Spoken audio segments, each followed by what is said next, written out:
everybody. Thank you for coming. Please help yourself to breakfast. We're sponsored all today and all this week by Jerry and Sherry Spiel in appreciation of the work and contribution to our Minyan, the second Minyan of the Kolo, for Dr. Yeager and Joel Gleischer. So thank you for sponsoring breakfast today and all this week. You ever notice, like those, we were slaves to Pharoah Mitzrayim. Who is Pharoah? It's like saying we're slaves to the President of the United States or President of the Prime Minister of England. The Torah uses a generic term, Pharoah. Why doesn't the Torah say who this evil man was? Right? It would seem that it's missing. Not only in the Haggadah, but in the Chumash, it also refers to Pharoah. And who is Pharoah? We don't know exactly. The people who study Egypt will say it could have been Ramses, it could have been somebody else. So the question is, why doesn't the Torah? This person was a tyrant. He was a terrible person. He killed Jews and he oppressed our people. Why doesn't the Torah say who he is? Why does it use a generic term like Pharoah? So Rabbi Norman Lamb says that he thinks the best answer is for why the Torah doesn't say who this is.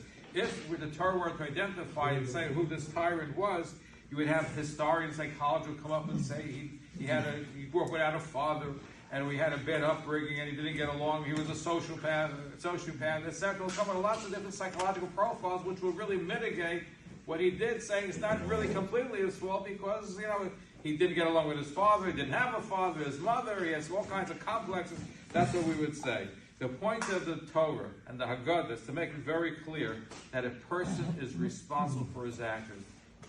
Not because of his background, not because of anything in his history, you have to take responsibility. This person was involved, Pharoah was involved in genocide. So all we have to know, it just has to be responsibility. If we were to put down the other factors and put down a name and we would explore different ways of trying to mitigate his thing, we take away from what he did. And that's what the Torah and the Haggadah is trying to say. The power of the Torah was a genocide, is somebody involved in killing our people. So Pharoah and no person's name, ultimately that's irrelevant. Only you have to look at your actions, not at your back. Maybe that's good for a therapist, but not for our people. Have a wonderful day.